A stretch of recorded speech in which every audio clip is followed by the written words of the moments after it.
The following is a presentation of KSL Sports. First and 12. A total roundup of BYU and Utah football and the expanded Big 12 Conference. Subscribe to the First and 12 podcast. Your hosts are Mitch Harper and Alex Kirry on KSL News Radio. All right, everybody, welcome back. It's another edition of First and 12 right here on KSL News Radio over the airwaves. You can hear us every Tuesday right here on KSL News Radio. You can also download the podcast. Wherever podcasts are found, get your Big 12 update. Be the guy who knows or the gal who knows the most about the Big 12 around the water cooler at work. Just download the podcast wherever fine podcasts are found. Mitch Harper, Alex Kirry, our producer is Gustavo. And let me see here, Mitch. We start things off. We've got a lot going on here because we got some things to listen to here. It's our sound roundup. It's of fame, of course, so let's take a listen. Big 12 Sound Roundup. Check 1, 2. The best bites, cheap shots, and excuses from Saturday's post-game news conferences. We talked about it earlier on the show, but Coach Prime, Deion Sanders, he revealed in the post-game after the loss to TCU that the blood clots that have been an issue for Coach Prime in the past, they've come back again. I think I got more blood clots. Cat's out the bag, all right? I think I got more blood clots, man. It don't make sense. I'm hurting like crazy. I got the doctor's appointment Monday to see what time it is. So that's what's going on. I'm not getting blood to my leg. That's why my leg is throbbing. I'm sorry to get that out, but thank you for noticing. It's scary stuff with Coach Prime, Alex. Already lost a couple of toes with the same issue a couple of years ago, right? And earlier today on Tuesday, he did give an update that he is going to undergo a procedure for blood clots, a 4-hour procedure. So it's real significant stuff. Is he on the sideline this weekend? Probably not. I mean, if it was something like that, it's weird because he's shown up at times where you're like, there's no way that guy should be on the sidelines. After we find out what's going on, you're like, please, can you take a break for a minute? He says he's not going to miss practice on Wednesday, so we shall see. But hopefully, Coach Prime, speedy recovery, and hopefully this gets cleared up soon. But you just wonder long term, with all this health scares that he's gone through, you just wonder what happens. Like, does he just say, you know what? I need to take a break away, but he's really committed to this team, it seems like. Well, it's crazy, too, because if he's not around, where's Colorado? You know what I mean? Like, if he's not, great point. He's like, what are you going to do? Hang your hat on Warren Sapp? Like, kicking over the pylon? Doing his, when he did that in the BYU game, I thought, did he really just kick over the pylon? But apparently it's a thing. It's his thing. Yeah, and so I don't. Anyway, I don't think you see the leadership from anybody else at that group. They've, to their credit, they're doing what I think Bill Belichick is trying to do and is not accomplishing, which now that you look at it and you're like, if Bill Belichick can't pull it off, Prime has been able to assemble a bunch of like his buddies and people who, have a lot of skill, a lot of Hall of Fame type guys and a lot of good coaches. But he is the head of that beast. And if he's not there, it's a real problem, I think, for this team. And so, yeah, speedy recovery. It's just been an absolute disaster from the health perspective. The off-the-field stuff is totally getting to Colorado at some point.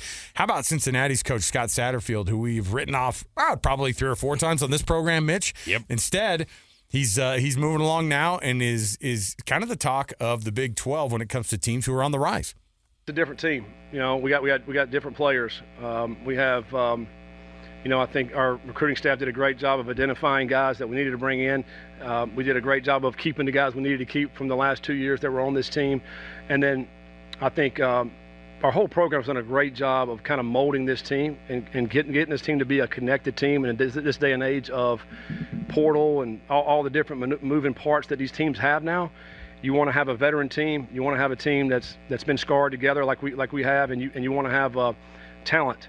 So you want to have all that mixed in there. I think, you can look at some of the plays today and some guys that were made today with guys we had before, but then also guys we brought in, Tyree Walker, Caleb Goody. I mean, these guys are making big-time plays for us that go win games. So this is a different team, but also I saw Luke Kandra and DT and John Williams and stuff in the locker room. I'm proud of those guys, too, because they helped us get to this point that we're at right now. I mean, it took all of us to get to where we are, to be able to go compete and win these last 2 games. Big wins for Scott Satterfield and that Cincinnati program, who are clearly trending up and one of the hottest teams, not only in the Big 12, but I think in college football right now. On the opposite end is Kansas State. Chris Kleiman, he was asked about the struggles that he's experienced over the last 3 years in losing one-score games. They're 5-10 since this, 2023, since the Big 12 added new members.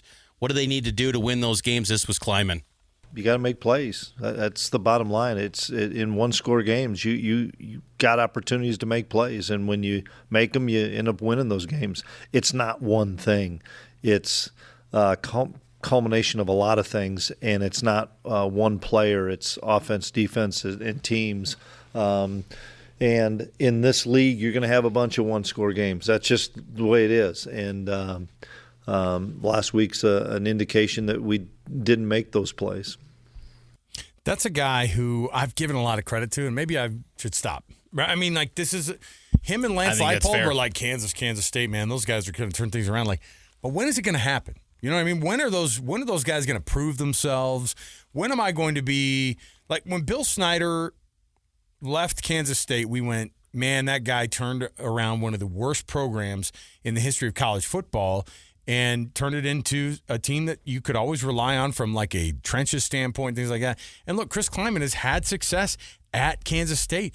They won the Big 12. 2022. In 2022. They beat a TCU team who went to the national championship game. This is a program that should be performing better than they are. And they have the talent, and it just seems at that point then you go, well, if you've got the talent and if the program has that background, then Chris Kleiman, maybe you're the issue here, and that's a real problem because then what do? You start looking around for a coach at Kansas State when you basically had the answer for the next 15 to 20 years with a guy like him. So they're reeling right now because I think that they're in a leadership issue. Speaking of leadership, a guy who is a bona fide leader and a guy who people love, and across the country, this guy's getting a lot of attention. He's going on national shows. BYU's head coach Kalani Sitake, after the game against West Virginia, had addressed the injured player situation and talked a little bit more about it because obviously those injuries are going to be huge to some big names on defense. We'll see what happens with some guys that are banged up. Hopefully, can get back and ready to roll for us. But that's part of the game, We have our depth there for a reason, and we spend a lot of time. As frustrating as last weekend, giving up that touchdown with some of the backup players that came in and played.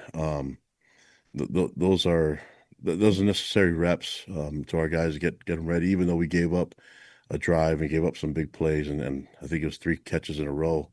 That's good for them to learn from, and those guys are one play away from being on the field. So we did that exact same thing last year with a bunch of our guys, and now they're on the field and they actually finished the game. A good portion of them finished the game for us last weekend. So we'll see what team we show up with this weekend. But I'm excited that some of the guys, what we're hearing, we'll find out more as we evaluate their health today. But I feel good about where we're going as a program and where we're going to be when we show up to Tucson. Kalani's been quietly optimistic about some of these injured players coming out of that game against West Virginia. He was saying about Jack Kelly, who suffered an injury. They caused him to be in a sling on his left arm. Feeling better about it than initially thought. I was like, okay, this is interesting. And then that commentary, but we will see more coming up on Wednesday night with that availability report. But Isaiah Glasgow and Jack Kelly are significant for BYU going forward. And Utah, BYU's rival, they'll face off next week, but they got to hold off until then. Kyle Whittingham, he is in this Utah program have struggled at home, and that was news to Kyle Whittingham when it was brought to his attention that they're 0-5 at Rice-Eccles in Big 12 games. Kyle, in the last 2 years since entering the Big 12, you guys are 0-5 at Rice-Eccles Stadium. Does that put any emphasis going? Say that again. The last 2 years. Last 2 years, you guys are 0-5 in conference play at Rice. At Rice-Eccles? That sucks. I didn't know. I wasn't aware of that. I probably should have been, but okay.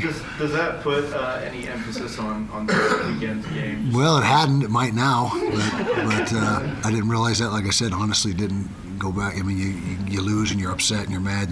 I guess you could delve into it further, but that's a trend we hope to break this week. How about that? This is a guy who hates losing, but like when he heard that, and by the way, like, do you think that was honestly news to him? He had to know. You really don't think he knew the trend? You know why?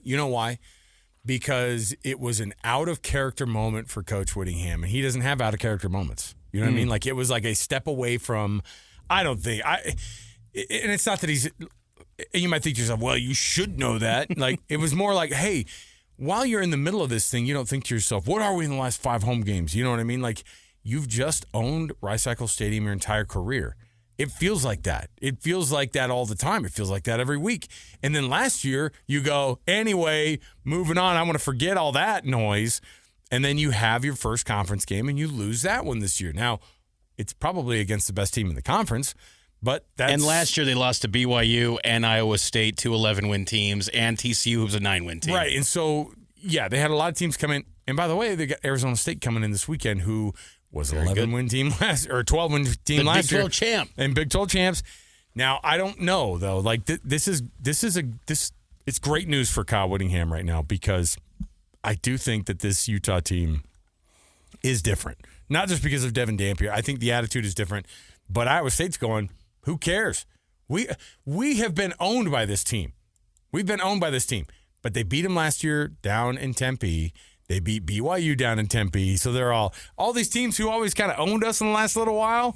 We own these guys. You know what I mean? Like, when they were in the Pac-12 together, by the way, Utah and Arizona State, like, this was never a close game. And they know that. Arizona State knows that. They feel that. And they're like, we can feel this thing shifting, and we can, the onus is on Utah to prove it to Arizona State, not the other way around. And so that's a pretty fascinating thing. But I do think that Kyle Whittingham did not know, because of how he was like, wait, what? Okay, say that again. And in the way that he said it was almost like, I'm going to log this in my brain, and because he doesn't miss much. You know what I mean? And it's not that it's something that he should have known necessarily. It's more like it's a weird stat. But when you say it out loud, it's another weird stat. Going back to conference play in the Pac-12, their last season in the Pac-12, they're actually 5-11 in their last conference games between the Pac-12 and the Big 12. Yeah. That's insane. Yeah, Utah's been struggling, especially in these big game spots, and this is another opportunity coming up with the Sun Devils, the defending Big 12 champs, rolling in to Salt Lake. Let's take a break. On the other side, we'll get to some of the rankings around college football and how many teams from the Big 12 could reach the college football playoff. We'll hit on that next. It's First and 12 on KSL News Radio.